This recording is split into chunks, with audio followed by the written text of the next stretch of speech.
सभी का खून है शामिल इस मिट्टी में, किसी के बाप का हिंदुस्तान थोड़ी है। नमस्कार, मैं निधि रतन और आप देख रहे हैं नेशनल दस्तक। भारतीय जनता पार्टी लगातार मंचों से नारा दे रही थी कि अब की बार मोदी सरकार, वो भी 400 के पार। लेकिन सोचिए, वक्त के हिसाब से क्या कुछ नहीं बदलता। इस बार सरकार में एनडीए सरकार है, न कि मोदी सरकार। लेकिन सोचिए, बहुजनों के लिए इसमें क्या है। बहुजनों के लिए खासकर संविधान को बचाना जरूरी था, लोकतंत्र को बचाना जरूरी था, आप लोगों की आवाज को बचाना जरूरी था। और सोचिए, नगीना की सीट पर चंद्रशेखर ने यह साबित कर दिया कि आप अगर मेहनत लगन से अगर आप अपने संवैधानिक अधिकारों के लिए लड़ते हैं तो आपकी जीत एक न एक दिन होती है। सबसे पहले आप ये रावण का वीडियो सुनिए। और अपनी एक एक बात को पूरा करने के लिए हम लोग जी जान लगा देंगे। आप ये जानते हैं, अभी बहुत लड़ाई बाकी है। अभी तो ये शुरुआत, अब जिम्मेदारी बन जाती है आज से ही संभल के लोगों की और उत्तराखंड में हरिद्वार जिले के लोगों की और साथ साथ मुजफ्फरनगर में मीरापुर, मुजफ्फरनगर पूरे जिले की। वहां आपके ऊपर सामने चैलेंज आ गया है और मैं चाहता हूं अगले 6 महीने में आजाद समाज पार्टी उत्तर प्रदेश के विधानसभा में भी अपनी उपस्थिति दर्ज कराए, ऐसा मुझे विश्वास है। तो सुना आपने वीडियो। जीत हासिल करने के बाद चंद्रशेखर आजाद पूरी ताकत के साथ उत्तर प्रदेश के आने वाले विधानसभा के लिए तैयारी से जुट गए और लोगों के लिए उन्होंने खास अपील की कि अभी काम की शुरुआत हुई है, हमें कमर कस लेनी चाहिए धरातल से लेके सदन के अंदर तक, और संवैधानिक अधिकारों को बचाने के लिए हम लगातार संघर्ष करते रहेंगे, लगातार लड़ते रहेंगे। लेकिन सोचिए, ये देश पुरुष प्रधान के साथ जाति प्रधान देश भी है। सोचिए, कई मुस्लिम चेहरे जो हैं इस बार सड़क से संसद पहुंचे, लेकिन कहीं किसी टीवी अखबार ने आपको नहीं दिखाया कैसे धर्म के नाम पे लगातार हिंदू मुसलमान होता रहा और मुसलमानों को, अपने ही देश के नागरिकों को अपने ही देश में दोयम दर्जे का नागरिक बना दिया। और सोचिए, मजबूत सरकार से मोदी सरकार को मजबूर सरकार बनना पड़ा। इस बार मोदी सरकार नहीं, एनडीए सरकार बनने जा रही है तीसरी बार। लेकिन सोचिए, लोकसभा चुनाव में मुस्लिम चेहरे भी जीत हासिल कर आए हैं, लेकिन कहीं आपको ये नहीं दिखाया जाएगा। इकरा हसन कैराना से जीत हासिल कर चुकी है और नदवी जो है वो रामपुर से, जिया उर रहमान संभल से, अजवल अंसारी गाजीपुर से, इमरान मसूद सहारनपुर से, तारिक अनवर कटिहार से, खलील लूर रहमान जंगीरपुर से, यूसुफ पठान बहरामपुर से, अबू ताहिर खान मुर्शिदाबाद से, एसके इस्लाम बशीरहाट से, सजदा अहमद उलूबेरिया से, ईशा खान चौधरी मालदाह दक्षिण से, असरुद्दीन ओवैसी हैदराबाद से।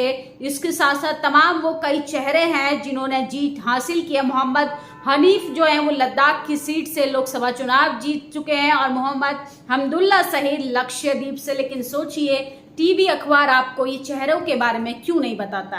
क्या मुस्लिम समाज के लोगों का इस देश को आजाद कराने में उनका योगदान नहीं था? सोचिए, उन लोगों को कैसे अपने ही देश में दोयम दर्जे का नागरिक बना दिया है और मीडिया, अखबार उनको कैसे इग्नोर करता है। लेकिन सोशल मीडिया जिस तरीके से तेजी से बढ़ रहा है, वहां पर लोगों की भागीदारी भी बढ़ती हुई दिखाई दे रही है। सोचिए, एक तरफ तो उत्तर प्रदेश में चंद्रशेखर की जीत हासिल के साथ साथ तमाम मुस्लिम कैंडिडेट जो हैं वो इस बार संसद में जाएंगे। जो खूबसूरती दिखनी चाहिए लोकतंत्र की, डाइवर्सिटी के आधार पर इस देश में तमाम फैसले होने चाहिए, इस बार संसद के अंदर हमें ऐसी ही तस्वीर देखने के लिए मिलेगी। लेकिन इन सब खबरों के बीच में मैं आपको बता दूं, कुछ लोग जो हैं मानसिक रूप से किस तरीके से बीमार हो चुके हैं कि आजादी के 75 साल बाद भी जातीय अहंकार नहीं जाता।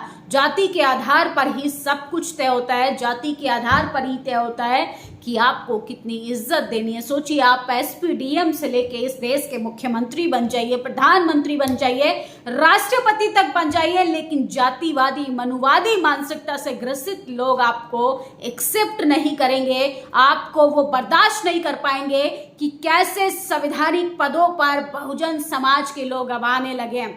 सोचिए, ये आचार्य प्रमोद कृष्णन है, मोदी जी की खास दोस्त हैं। सोचिए, लगातार धर्म को बचाने के लिए अपनी सोशल मीडिया पर बड़ी बड़ी पोस्ट लिखते हैं, बड़े बड़े आर्टिकल्स लिखते हैं, लेकिन इनकी छोटी मानसिकता है। मैं छोटी मानसिकता इसलिए कह रही हूँ क्योंकि इनके जो शब्द हैं वो जातिवाद को बढ़ावा देते हैं। सोचिए, इन्होंने लिखा है, मंत्रा और केकई के साथ वो धोबी भी अयोध्या में ही रहता था जिसने सीता मैया को वन में भिजवाने का पाप किया था। सोचिए, जाति सूचक शब्द कैसे इस्तेमाल किए जा रहे हैं। अयोध्या फैजाबाद सीट पर अवधेश प्रसाद, जो कि धोबी जाति से आते हैं, जो कि ओबीसी समाज में आते हैं, इस बार उन्होंने चुनाव में जीत हासिल की है। तथा कथित राम भक्तों द्वारा जाति सूचक गालियां दी जा रही हैं। ये जातिवाद हिंदू एकता की बात करता है। सोचिए, ये दलित और हिंदुओं को एक साथ जोड़ना चाहते हैं, लेकिन इनके अंदर से जातिवाद की घटिया बदबू आ रही है। कैसे ये लोग अपने ही देश में जातीय हिंसा को बढ़ावा देते हैं और ये लोग कहते हैं कि हम हिंदू दलित एकता पर काम कर रहे हैं। ये लोग अखंड भारत बनाना चाहते हैं, लेकिन अपनी अखंड घटिया मानसिकता वाली बातें ये बंद नहीं करना चाहते, जातिवाद को खत्म करना नहीं चाहते।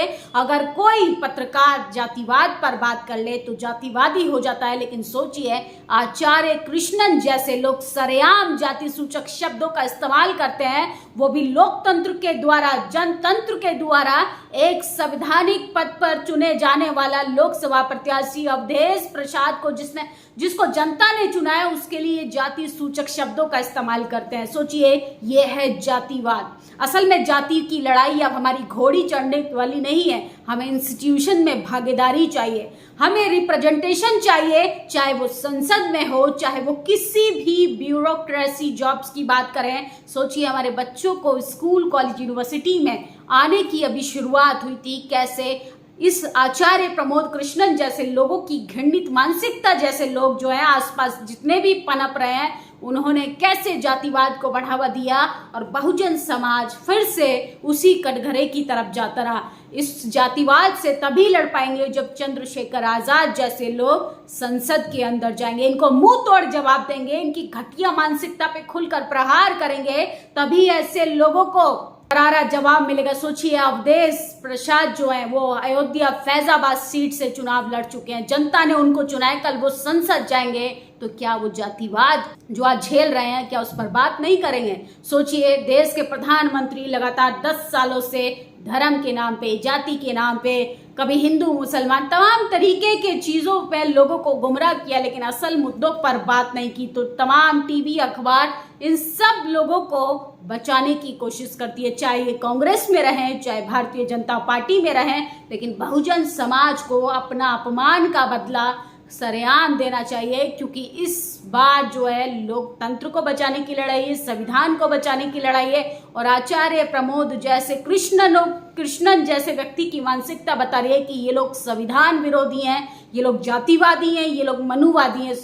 इसके साथ साथ भारतीय जनता पार्टी के वो तमाम चेहरे, स्मृति ईरानी, मेनका गांधी, नवनीत राणा, अजय मिश्रा, टैनी जो हैं, वो इन चारों का सुपड़ा साफ हो चुका है। ये वही लोग हैं जो संविधान बदलने की बात कर रहे थे, लोकतंत्र में ये लोकतंत्र का मजाक बना रहे थे, कैसे संविधान की धज्जियां उड़ा रहे थे और बहुमत की सरकार चाहते थे ताकि संविधान में संशोधन कर पाए। लेकिन मजबूर सरकार से ये लोग मजबूर सरकार पर आ गए और मोदी सरकार से अब एनडीए सरकार बनने जा रही है। सोचिए, घमंड इंसान का कितना कुछ बर्बाद कर देता है। हमारे लोगों को अखबार ध्यान से पढ़ना चाहिए। इसमें 4 उम्मीदवार एक समान संख्या से वोट से जीते हैं और हारे हैं। 19,731 का आंकड़ा क्या कहता है? ईवीएम सेटिंग है, ईवीएम हमेशा के लिए रद्द कर देनी चाहिए। तो ईवीएम की गड़बड़ी लोग काफी ज्यादा जता रहे हैं, आशंका की ईवीएम मैनेज किया गया था। इस आधार पर भारतीय जनता पार्टी जो भी सीटें लाई है सिर्फ ईवीएम के बलबूते पर लेकर आई है।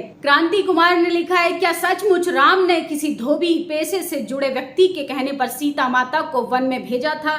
इस कहानी का कोई प्रमाण नहीं मिलता। अक्सर हम राम कथा में कुछ ऐसी बातें भी मानते हैं जो वाल्मीकि रामायण और तुलसीदास मानस दोनों ने नहीं लिखी। जैसे ही सबरी के जूठे बेर खाना, लक्ष्मण रेखा खींचना, धोबी पेशे से जुड़ा व्यक्ति माता सीता को ताना मारना वास्तव में कपोल कहानियां हैं। ये सब जो हैं वो सिर्फ एक काल्पनिक कहानियां दर्शाता है। एक अनुमान के मुताबिक पद्म पुराण तुलसीदास रामायण के बहुत याद में लिखा गया, उसमें लिखा गया कि किस तरीके से लोग जो हैं वो बहुजन विरोधी थे। वर्तमान में Acharya Pramod OBC SC ST को धोबी बता रहे हैं। उनके अनुसार ओबीसी SC ST ने अयोध्या में बीजेपी उम्मीदवार को वोट नहीं दिया है। सोचिए, इनकी घटिया मानसिकता में जातिवाद की बदबू आ रही है। जाति सूचक गालियां देकर वो केवल धोबी समाज का नहीं बल्कि पूरे ओबीसी ST समाज को गाली दे रहे हैं। आचार्य प्रमोद जैसे अनुसार ओबीसी ST हिंदू नहीं, इनके अनुसार केवल हिंदू, केवल ब्राह्मण, क्षत्रिय और वैश्य। सोचिए, संविधान सबको आज़ादी देता है। ST SC OBC कितने उपजातियों को कैटेगरी में संविधान ने डिवाइड किया, लेकिन सोचिए आचार्य प्रमोद कृष्णन जैसे लोग आज भी जातीय व्यवस्था को कैसे अपने दिमाग में बिठा कर रखे और कैसे ये लोग मनु व्यवस्था के आधार पर लोगों के साथ भेदभाव करते हैं।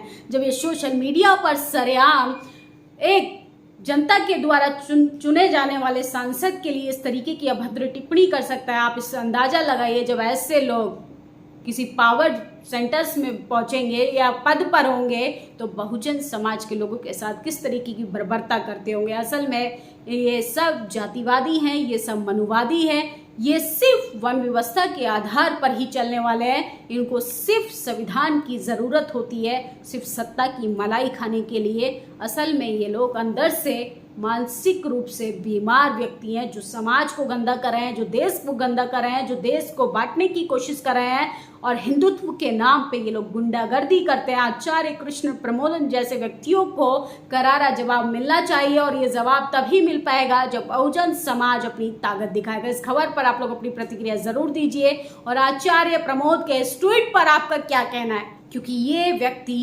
सरेआम जाति सूचक शब्दों का इस्तेमाल करके एक जनतंत्र में, लोकतंत्र में चुने हुए सांसद को जाति सूचक शब्दों का इस्तेमाल करके उनको अपमानित करने का काम कर रहा है। आप बताइएगा कि इसके लिए कौन सी सजा ज्यादा ठीक रहेगी। शुक्रिया। नेशनल दस्तक की आपसे गुजारिश है कि अगर इसको बचाना चाहते हैं तो नेशनल दस्तक को सब्सक्राइब करने के लिए रेड कलर के सब्सक्राइब बटन को दबाएं, फिर बेल आइकन की घंटी दबाएं। नेशनल दस्तक को बचाने के लिए बहुत जरूरी है कि हर खबर को शेयर करें, लाइक करें, कमेंट जरूर करें।